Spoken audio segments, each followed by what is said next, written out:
Welcome to our channel. Today we how to automate file sharing with Google Drive. Easy tutorial step by step clearly. Start by opening your web browser and navigating to Google Drive. Log into your Google account if you aren't already. In Google Drive, locate the file or folder you want to share. Right-click on the file or folder to bring up the context menu. Select the Share option from the menu. In the sharing settings, you will see a field to add people or groups. Enter the email addresses of those you want to share the file with. To adjust their permissions, click on the pencil icon next to their email. Choose from viewer, commenter, or editor based on their access needs. Once you have set the permissions, click Send to notify them via email. Now, to automate file sharing, go back to your Google Drive homepage.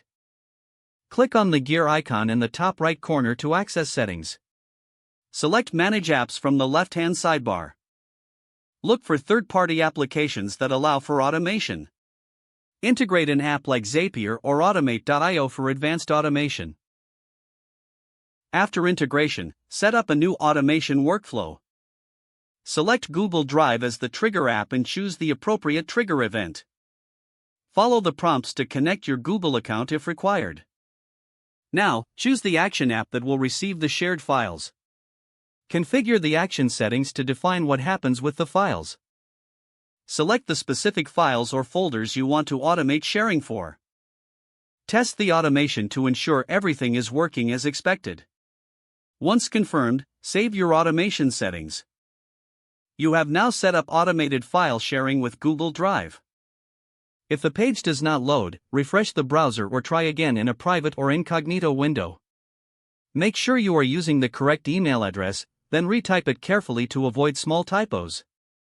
If your password is not accepted, use the reset option and create a new strong password you can remember.